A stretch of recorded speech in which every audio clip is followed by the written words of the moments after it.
जब ड्यूटी पे हूँ तो दैट इज माई वर्क। इसी तरह आप लोग का जैसे भी पढ़ने का एज ग्रुप है, आप लोग अच्छे से पढ़ाई करो, दिल लगा के पढ़ाई करो। जहाँ समझ नहीं आता आपके प्रिंसिपल साहब से पूछो, नहीं आता तो आज की डेट में आप लोग को यूट्यूब एक ऐसा चैनल है कि जहाँ पे आप सारी चीज़ों को देख सकते हो। अब यूट्यूब एक ऐसी चीज़ है कि वो एक ऐसा कैटालिटिक प्ले करती है। कैटालिटिक कहने का मतलब है अगर आप उसको पॉजिटिव साइड में यूज़ करो इट विल हेल्प यू, और अगर निगेटिव साइड में यूज़ किया then it will lead you the drawback. Science पढ़िए केमिस्ट्री, उसमें कैटलिस्ट देखा क्या रोल प्ले करता है, इट डिग्निफाइज योर कैरेक्टर। अगर आप पॉजिटिव साइड जाते हो तो आपको पॉजिटिव चीजें मिलेंगी, अगर आप उसका निगेटिव यूज करोगे तो आप निगेटिव ही जाओगे फिर। और आप ये समझो कि ये जो आपके टाइम पीरियड है 11-12, उसके बाद जहां पर ग्रेजुएशन शुरू हुआ, आप ये मान के चलो कि आपकी 11th क्लास से लेकर ग्रेजुएशन तक ये जो 5 साल का मैं बोलूंगा, ये 5 साल ना ये लाइफ का जो सबसे कह सकते हैं क्रूशियल पीरियड होता है, क्रूशियल। अब मैं क्रूशियल क्यों बोल रहा हूँ, अगर आप गवर्नमेंट एग्जाम की तैयारी करते हो, हर एक गवर्नमेंट एग्जाम की एक एज लिमिट है। मेरे ख्याल से मुझे आर्मी और पुलिस कांस्टेबल का नहीं पता क्योंकि मैंने दिया नहीं, पर कितना एज ग्रुप है पुलिस कांस्टेबल? 23 साल है। अब आप सोचो ये 5 साल में अगर आपने तैयारी करना शुरू कर दिया, जिस साल आपका ग्रेजुएशन कंप्लीट हुआ आप एग्जाम दोगे, आप निकल जाओगे। अगर ये टाइम पीरियड बढ़ता गया जहां 23 साल के ऊपर निकल गए, आप सोचो ना कांस्टेबल एग्जाम दे सकते हो ना आर्मी का, दो तो आपके ऐसे ही चले गए। उसके बाद आप और कोई गवर्नमेंट एग्जाम देखोगे तो उसमें 28 साल होती शायद। अब 28 साल तक भी अगर आपने टाइम पास कर दिया तो आप गवर्नमेंट एग्जाम तो आप भूल जाओ निकाल पाओगे इंडिया में, क्योंकि इंडिया में शायद गवर्नमेंट एग्जाम की शायद मैक्सिमम एज 28 या 30 होती है एट मैक्स, तो आप तब भी गवर्नमेंट एग्जाम नहीं निकाल पाओगे। फिर आपके पास ऑप्शन क्या बचता है? प्राइवेट जॉब्स के लिए। और आपको इतना बता दूं, प्राइवेट जॉब खराब अच्छी मैं कंपेयर नहीं कर रहा, पर गवर्नमेंट जॉब का आपको ही पता है और आप सबको पता है कि गवर्नमेंट जॉब एक गवर्नमेंट जॉब ही होती है। और आप लोग अभी इतने प्राइम एज ग्रुप में हो, इतने प्राइम एज ग्रुप में हो कि अगर आप सिंसियरली मेहनत करके 4-5 साल, मैं कह रहा हूँ कि आज जहाँ मैं खड़ा हूँ होपफुली आप लोग यहाँ पे आओगे, हो सकता है कभी हम हिमाचल में कहीं ना किसी मुकाम पे मिले साथ में। और अगर आप लोग में कोई भी कभी मिलता है मेरे को, I will be the most happiest person in the world. तीसरा आप लोग का जैसे ट्रैफिक रूल, यहाँ बाइक्स कितने चलाने वाले हैं? मैक्सिमम चलाते ही होंगे लड़के, बताओ। आपके जो भाई होंगे या आपके कजिन ब्रदर होंगे, आप लोग के जैसे घर में कोई होंगे, अब वो ट्रैफिक रूल का देख लो, मोटर व्हीकल का क्या है, चला रहे हैं टशन में गाड़ी एकदम फुल स्पीड में, ना हेलमेट लगा हुआ है ना कुछ लगा हुआ है। ये क्या चीज दर्शाती है? दिखाता है कोई डिसिप्लिन मैनर है? आप लोग स्कूल में डिसिप्लिन क्या सिखाया जाता है कि we have to obey the rules. Discipline का सीधा कॉन्सेप्ट है, हम पुलिस यूनिफॉर्म का और आर्मी का सबसे फंडामेंटल रूल है कि we have to obey the rules. अगर आप रूल फॉलो नहीं करते हो आप लाइफ में कभी डिसिप्लिन नहीं हो सकते हो। और एक चीज और, अब्दुल कलाम को सभी जानते होंगे जो अपने प्रेसिडेंट साहब थे, उनकी एक लाइन, उनकी एक बुक पढ़ना, कभी आप लोग का टाइम मिले उनकी बुक पढ़ना, इग्नाइटेड माइंड्स करके। और ये दूसरी किताब है विंग्स ऑफ फायर, आप लोग पढ़ना जरूर, ये मेरी रिकमेंडेशन है। उसमें उन्होंने साफ साफ लिखा है कि हम टैलेंटेड हो या ना हो, अगर हमने लाइफ में एक डिसिप्लिन फॉलो किया है तो हम जहां हैं कम से कम उससे कहीं और ज्यादा जाएंगे। ये फैक्ट है। आपके पास कोई टैलेंट हो या ना हो, मैं कहता हूँ आपके पास, जैसे लोग कंपेयर करते हैं, मैं भी स्कूल में था, लोग कंपेयर करते हैं उसका माइंड काफी शार्प है, वो काफी तेज है पढ़ने में, ऐसा कुछ है। पर रियल लाइफ शुरू होती है जब आप कंपटीशन में बैठते हो, उसके पहले कोई मैटर नहीं करता। मैं बोल रहा हूँ पूरे डिस्ट्रिक्ट में पहला IPS हूँ, ऐसा नहीं कि मुझसे तेज लड़के नहीं होंगे, पर वो डिसिप्लिन मैंने फॉलो किया था। अगर मेरा, जब मैं तैयारी कर रहा था उस टाइम का अगर मेरा शेड्यूल सुनोगे तो मैं 4:30 बजे मॉर्निंग उठता था, 4:30 से 7:30 3 घंटे पहले पढ़ता था, उसके बाद न्यूज़पेपर और चाय वाय पिया, उसके बाद 9 बजे से 12 बजे तक दूसरा शिफ्ट होता था, 12 बजे के आसपास लंच करके थोड़ा सोता था, फिर 2:30-3 बजे से लेकर शाम के 6-6:30 तक पढ़ता था। 6:30 बजे जहाँ मैंने रूम ले रखा था वहाँ पे थोड़ा पार्क था, आधे घंटे थोड़ा सा एक्सरसाइज किया। 7:30 बजे के आसपास मेरा रात में डिनर आता था, टिफिन वगैरह आता था, वो खाया। 8 से लेके फिर 10:30-11 तक फिर पढ़ाई होती थी। और ये डिसिप्लिन मैंने 2 साल रेगुलर फॉलो किया। तो अगर मैं कर सकता हूँ तो आप भी कर सकते हो। और इसके लिए कोई टैलेंट या इसके लिए कोई ऐसा नहीं चाहिए कि you have to be very extraordinary in your life. बहुत ही सिंपल फंडामेंटल है। धोनी को मैं क्यों अप्रिशिएट कर रहा हूँ, मैं धोनी से मिला हूँ जब मेरी झारखंड में ड्यूटी लगी थी। उसने एक लाइन बोली, बहुत अच्छी लाइन बोली, आई रियली एडमायर हिम।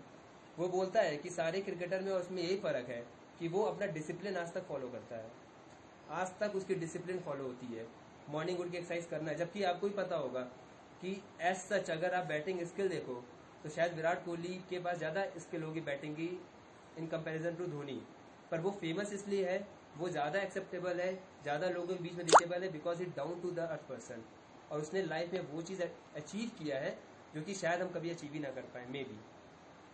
और क्यों किया? बस वो डिसिप्लिन था अपनी लाइफ में। अब आप लोग के सामने साइबर फ्रॉड जैसे, अब आप लोग जैसे कितने सारे केसेस थानों में आते हैं, कितने सारे केसेस हम लोग देखते हैं कि 16-16, 15-15 साल के बच्चे वगैरह एक दूसरे को फ्रेंड रिक्वेस्ट भेज रहे हैं, लड़कियां या फिर लड़के कहीं जाके भाग जा रहे हैं। इससे किसको परेशानी हो रही है? आपकी लाइफ कभी सोचिए, आप अगर 14, 15, 16 साल में कहीं भाग के चले जा रहे हो, आपका फ्यूचर क्या होगा? और जिसके साथ भाग रहे हो वो कौन बंदा है? वो कितना खुश रखेगा आप लोग को, ये बताओ जरा। या फिर आप लोग को क्या लाइफ देगा वो, जिसको खुद नहीं समझ है कि मैं 15-16 साल का हूँ और किसी लड़की या लड़के को भगा कर ले जा रहा हूँ, वो क्या लाइफ में देगा आप लोग को? आप तो परेशान, आपकी लाइफ का तो जो होना था वो तो हो गया। आपने अपने मम्मी पापा जिन्होंने आपको बचपन से इतना प्यार के बड़ा किया, आपके टीचर्स वगैरह जिन्होंने आपको इतना पढ़ाया लिखाया, वो क्या करेंगे इस चीज में, बताइए आप लोग।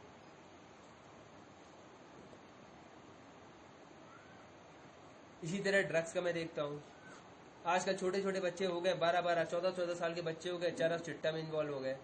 इस पर क्या मिलेगा आपको? लाइफ क्या बनेगी आपकी, बिगड़ी? आप बता दो। आपके फादर ने मेहनत करके आप लोग को इस जैसे इतने बेहतरीन स्कूल में एडमिशन करवा दिया, आप अगर इसके ऊपर नहीं जा रहे हो तो फिर मतलब you have to think about it, literally you have to think about it कि आप लाइफ में करना क्या चाह रहे हो। मैं तो अप्रिशिएट करता हूँ गुनगन को, कम से उसको पता तो है लाइफ में करना क्या चाहती है। She knows what she want to do.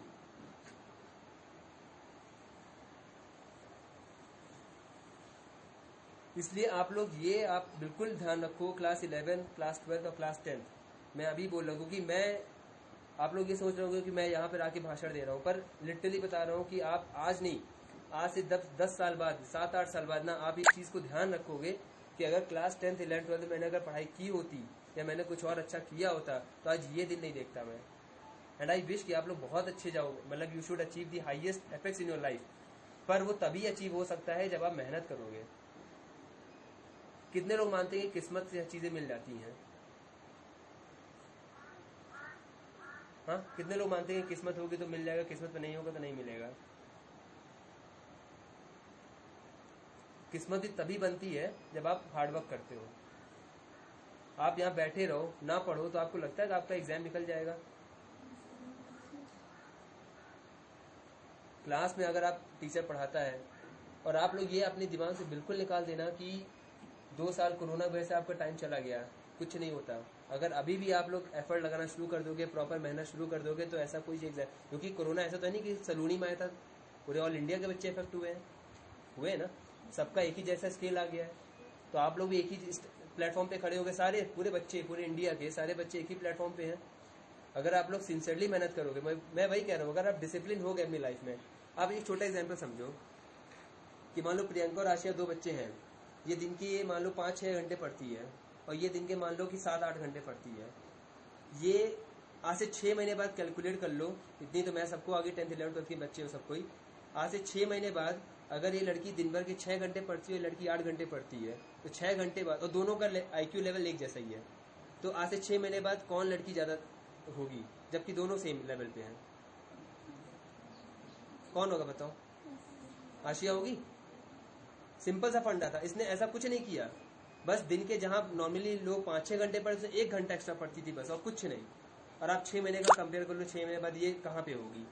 At least ये उस लेवल पे होगी जहां इसका सिलेक्शन होने की चांसेस है। अब जैसे जिन बच्चों को आर्मी में जाना है या कांस्टेबल जाना है, ग्राउंड आप लोग निकाल लोगे, रिटर्न क्यों नहीं निकलता? रिटर्न इसलिए निकलता, कभी आपने रिटर्न में जो कंपटीशन एग्जाम में क्वेश्चन पूछे जाते हैं, कभी आप घर में पेपर ला के देखो कि आता क्या है, मैथ्स किस लेवल की आती है। तो मैंने क्या किया कि ज्योग्राफी की जगह मैंने बाकी सब्जेक्ट, हिस्ट्री, पॉलिटी, इकोनॉमिक्स और करंट अफेयर्स, इन 4 को इतना स्ट्रांग कर लिया कि अगर इनमें से ज्योग्राफी से अगर मैं कहीं ना कहीं चूक जाऊं, क्योंकि सारे सब्जेक्ट आप स्ट्रांग नहीं कर सकते हो, क्योंकि वी आर नॉट दी, मतलब क्या बोलेंगे कि ऐसा हमारा माइंड नहीं है कि हम हर चीज़ में एक्सपर्ट हो सकते हैं। अगर आप एक चीज़ में थोड़ा कमज़ोर हैं, आप उसको कंपनसेट करो दूसरी चीज़ों से। क्रिकेट देखते ना सब कोई, सारे बैट्समैन की सारी जो होती हैं, चाहे कवर ड्राइव ले लो, चाहे मिड कवर ले लो या पुल शॉट ले लो, सारा सबका अच्छा होता है क्या? परफेक्ट होता है? नहीं होता ना। लोग मैनेज करते हैं ना अपनी लाइफ में। अगर पुल आती है, शॉर्ट पुल आती है, रैना को देखा खेलते हुए, सुरेश रैना को?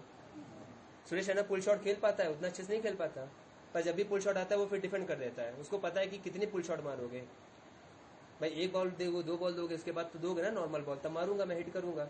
यही लाइफ का फंडा है। अगर आप एक चीज में कहीं वीक हो तो ऐसा मतलब नहीं है कि आप उस चीज को लेकर टेंशन में आ जाओ, आप दूसरी चीज को स्ट्रॉन्ग करो। और एग्जाम निकालने का फंडा सिंपल सा होता है कि आपको कोई बहुत ज्यादा जीनियस नहीं बनना है। आप एग्जाम के पैटर्न को समझो, एग्जाम में क्या पूछा जाता है, और आप उसके हिसाब से तैयारी करो। और आपको मैं आज लिख के दे रहा हूँ, जितने बच्चे आप लोग आ जाओ, अगर आपने लाइफ में डिसिप्लिन हो गए, मैं ये नहीं कह रहा मस्ती मत करो, खेलो कूदो 1-2 घंटे, बिल्कुल फिजिकल एक्सरसाइज मस्ट है, दैट इज मस्ट। आप लोग खेलो जो आप लोग गेम अच्छे लगते हैं, पर मोबाइल वाले गेम नहीं, सिटिंग गेम नहीं।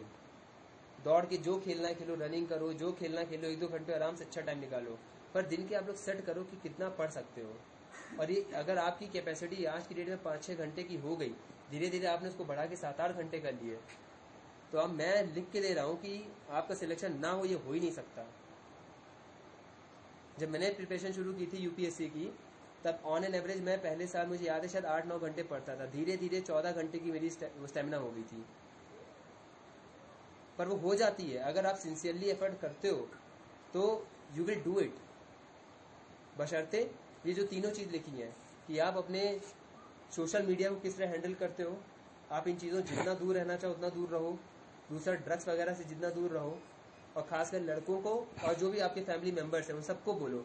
फिर ट्रैफिक के जितने भी रूल्स हैं, हेलमेट लगाना, हेलमेट लगाने के लिए पुलिस चालान करती है, तो अब आप लोग बताओ किसकी सेफ्टी के लिए चालान होता है? आप ही की सेफ्टी के लिए होता है ना। अगर सीट बेल्ट के लिए टोका जाता है, किसको बोला जाता है? किसकी सेफ्टी के लिए है? तो ये तो आप बच्चों, आप लोग तो मतलब जैसे आप लोग एपीजे अब्दुल कलाम की पक्का बुक पढ़ना, खासकर जितने अपने बच्चियां हैं आप लोग पढ़ना, इग्नाइटेड माइंड्स और विंग्स ऑफ फायर। उसमें एपीजे अब्दुल कलाम खुद मेंशन करते हैं कि अगर मैं एक साइंटिस्ट बना या साइंटिस्ट के बाद मेरा पॉलिटिकल करियर शुरू हुआ, तो उसमें बच्चों का सबसे ज्यादा रोल है, क्योंकि वो बच्चों से सीखते तो बच्चों के थ्रू इम्प्लीमेंट करते थे अपने लाइफ में। आप लोग ना स्पार्क होना चाहिए यार, आप लोग एक ऐसी एज ग्रुप है कि you can do wonder to the world. और जो भी आपके मेंटल सेट है ना, इसको साइकोलॉजी बोलते हैं, साइकोलॉजी बोलते हैं कैथारसिस इफेक्ट, कि आपके मेंटल सेट है। कहने मतलब है कि आपने एक ब्लॉक कर लिया कि यार मेरे इससे ऊपर नहीं हो सकता, मैं इसके ऊपर नहीं जा सकता। ये बैरियर तोड़ो, ये बैरियर तोड़ो। जिस दिन आप इस बैरियर से निकल जाओगे ना, आपको इतनी अपॉर्चुनिटीज मिल जाएंगी लाइफ में कि मतलब आप लोग अभी सोच भी नहीं सकते उन चीज़ों को। मैंने कभी नहीं सोचा था यूपीएससी एग्जाम और मैं खड़ा होकर कभी आईपीएस बनूंगा, नेवर। बट धीरे धीरे जब मेरा बैंक का हो गया, मेरा जब असिस्टेंट कमांडेंट हो गया, असिस्टेंट कमांडेंट मुझे याद है जब मेरी इलेक्शन ड्यूटी लगी थी, मैंने वहाँ पे एक मोहित सर हैं, वो उस टाइम पे कहाँ पे है, शायद महाराष्ट्र का आर्डर, कौन सा आर्डर है, उनको मैंने फर्स्ट टाइम देखा, मैंने आईपीएस। उस दिन से मेरे दिमाग में अटक गया कि यार यूपीएससी देना है। तो आपको लाइफ में जब आप एक्सप्लोर करोगे, आपको किसी भी पॉइंट ऑफ टाइम पे एक ऐसी चीज हिट कर जाएगी कि आप लाइफ में कुछ और बड़ा अचीव कर जाओगे। और हार्डवर्क ऐसी चीज है, आप बन भी जाओगे ना तब भी आपको करना है। आज की डेट में अगर मैं सेलेक्ट हो गया या यहाँ पे एसएचओ साहब हो गए, सारे अपने पुलिस अफसर हो गए, तो इसका ये मतलब नहीं कि आज हो गए तो अब हम आराम कर रहे हैं। आराम तो लाइफ में होती ही नहीं है। We have to struggle for every minute. आज भी मेरा फोन रात भर जब भी बजता है तो पूछ लेना किसी से भी, ऐसा होता ही नहीं कि मैं रात में चाहे 2 बजे कोई फोन कर ले, 3 बजे कर लिया, मैं फोन नहीं उठाता कभी। 10th 11th 12th आप लोग को अभी मैं बोल रहा हूँ, ये लाइफ का सबसे क्रूशियल पीरियड है। और जब आप लोग यहाँ से